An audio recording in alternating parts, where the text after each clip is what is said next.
Who was your best Boro signing, do you think? Because, you did make some very, very good signings that were important. As it turned out, more important for Aitor Karanka.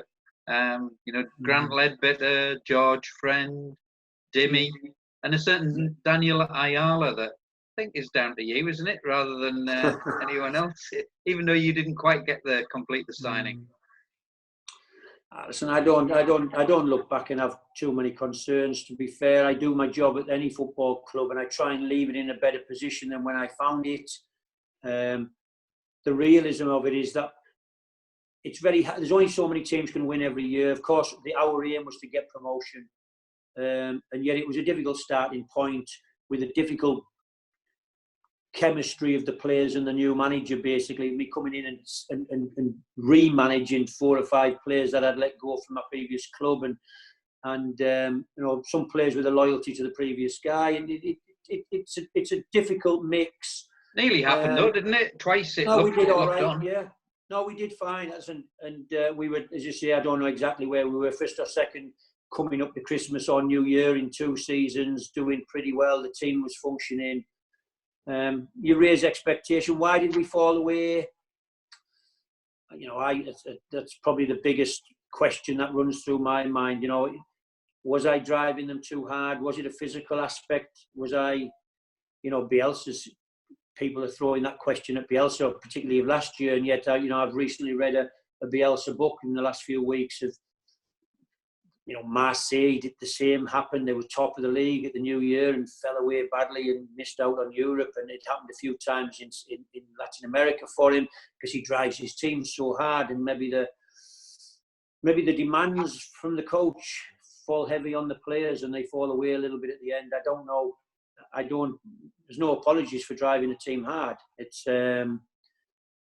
I think your career constantly moves, and so I'm trying to drive this Blackburn Rovers team really hard. We had to get out of League One, and I made a win change after 10, 11 games where we'd lost 2 or 3 of them 11 games and were sitting 6th or 7th in the league, which wasn't good enough for Blackburn Rovers in League One. I stopped everything and changed the whole philosophy of how we were going to play, and we lost one of the last 36 games, I think, and we got promotion with 97 points. And so you have to look at what's there in front of you. You have to assess it.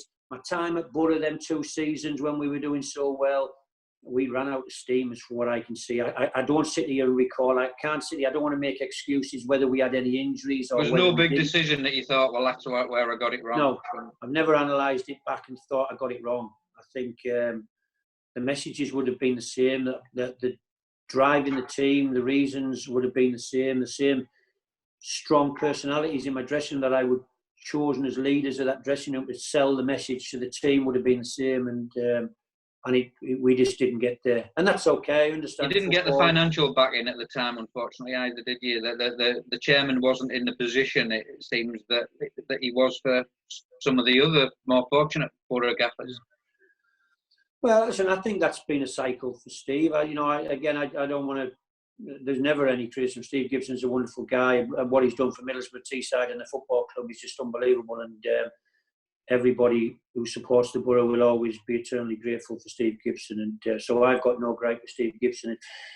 It is where it is, and I came in that period really, and they spent a few quid with Gordon. It didn't quite work. They bought some players. They paid some pretty high salaries, as I found out when I got there, and it needed readdressing.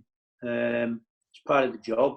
If I wanted to really dug deep into all of that, I'd have known before I'd have signed, and if I'd have thought that wasn't the right time because there wasn't going to be any money, I always had total belief that I could do the job. I know my strengths and weaknesses as a manager, and I was trying to think, despite the problems that I was definitely going to face right in front of my face from day one, really, trying to talk to a group of players that I knew that front row was going to be Steve McManus and Scott McDonald and Willow Flood and Lee Miller, and it was there right in front of me, the Scottish element, and I think we did pretty well. I think we did we buy well. Well, George for $100 grand is proved a good signing over the years. I think Grant for a free transfer. Listen, he was amazing for a spell with a football club, and You know, even the likes of when we saw Joe Bennett and was allowed to bring in Adoma or Jukovic, I think they've had pretty decent careers and proved themselves to be pretty decent footballers as they've moved on in their careers. You know, Jukovic at this moment, all them years later, is scoring goals every week. More than ever. Yeah, and so listen, there was only potential Duke. The issue I always had with Duke is one day going to the back of the bus on an away trip, finding him reading a book, and he had some glasses on that they were like jam jars, the thickness of them, and I never even knew he had an eye issue really, or what are you doing? What is them? Oh, Gaffer, I've always been a bit, and I remember saying to my coaches, do you think he's seen the crosses as they're coming in? Do you think he's catching the ball late? So whether he's now had his eyes done, whether he's got contact lenses now. Laser technology, and he's banging them in left, right, and centre because he's seeing the ball better. I don't know, but again, what I would say, the Duke. I saw the Duke last season, when we played Birmingham, and he actually came and sought me out in my office really to shake my hand and just have a chat about football. I mean, what a great kid. Delighted that he's doing well. Probably too soon for him at Boro, coming from Coventry, who was struggling at the time to the demands of the expectation, maybe. I think some fans probably don't realise though that you were the man that really brought Ayala in. I think, as I remember it, you wanted to sign him. It just didn't happen. Mark Venus takes over for a couple of games and it gets completed while he's in charge. Yeah. And then it was Aitor Karanka, of course, that got the benefit of it. Yeah. Listen, I'd had numerous conversations with Daniel. It was definitely going to happen, or I'd hoped it was going to happen. I'd been on the phone to him for a few times for half an hour chats while he was at Norwich, and I think it was as I lost my job that week or the week or so after. I think the influences on Steve changed really. I think Peter Kenyon was around the football club at the time, and I'm not casting any aspersions.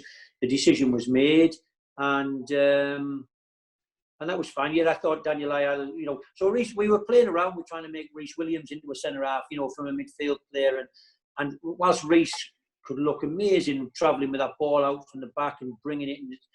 Natural defensive instinct is what this team needed. A bit of mobility, a bit of dominance, a bit of somebody who had a head like a magnet, really. And they said that ball, it could attract it in the box and head it out. And Daniel was somebody that I'd watched for a while and liked. And then I tried to force that over the line.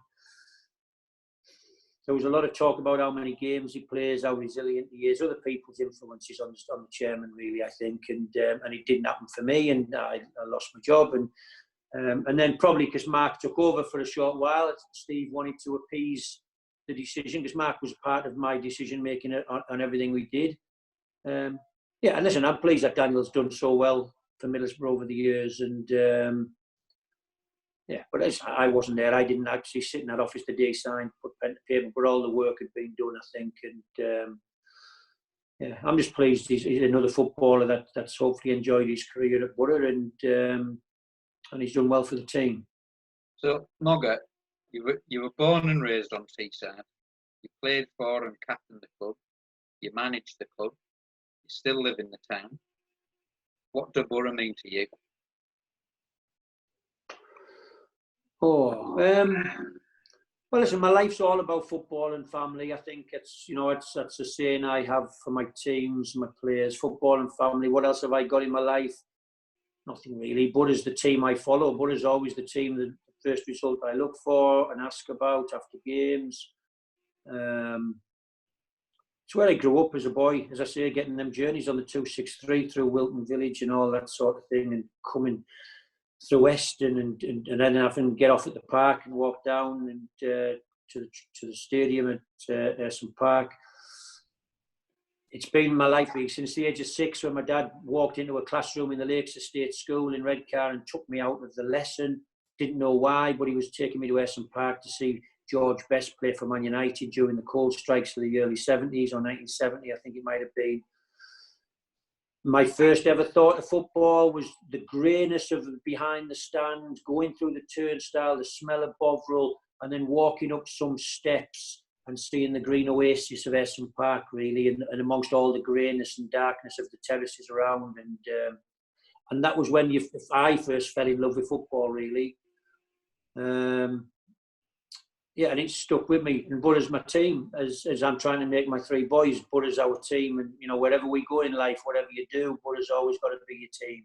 It's easy to follow Liverpool at the moment or Man City, as it would have been, you know, Chelsea when my middle lad is a Chelsea fan, just because Mourinho had him going early on, I suppose. But I'm trying to instill in them, you know, they should always be red and white. And that's what we like to hear, Mogger, for definite. Listen, I've got to ask you one last question.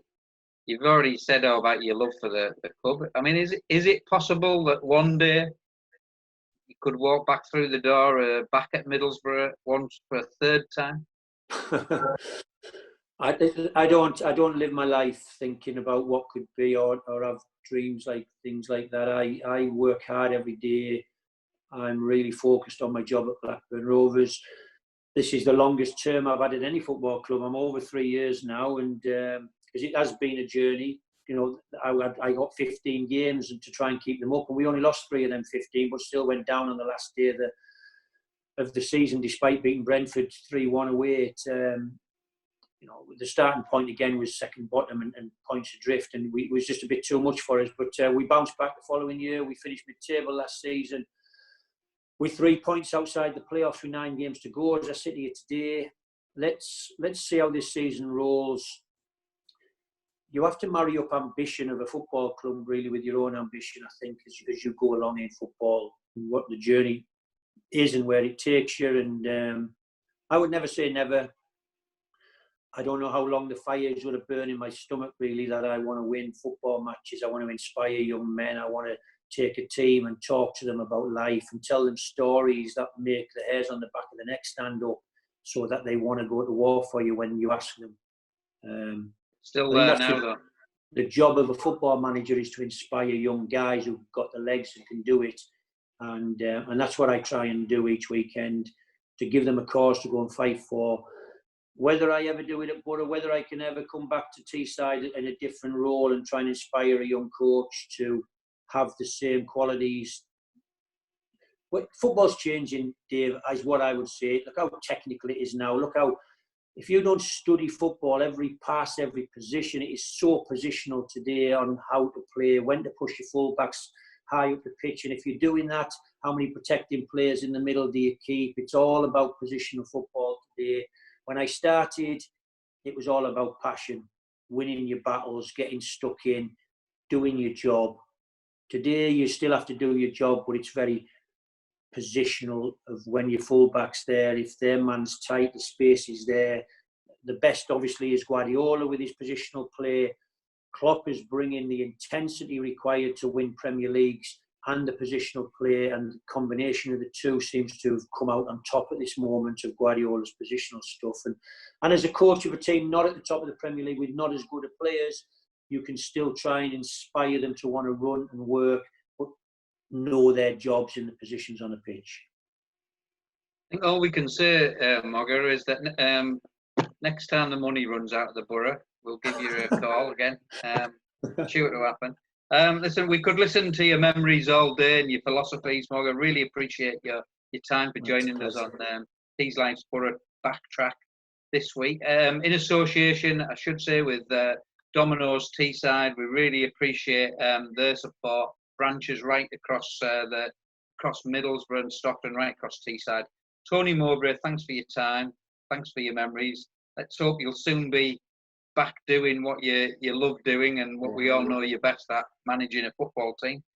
Join us next week when we've got another Borough legend, Bolo Zenden, with us, talking about memories, no doubt, of the Carling Cup final and those early European nights. Thanks for joining us on Teesline's Borough Backtrack. Thanks again, Tony Mowbray, and thanks again to Domino's. Cheers, Mogger. Cheers, pal.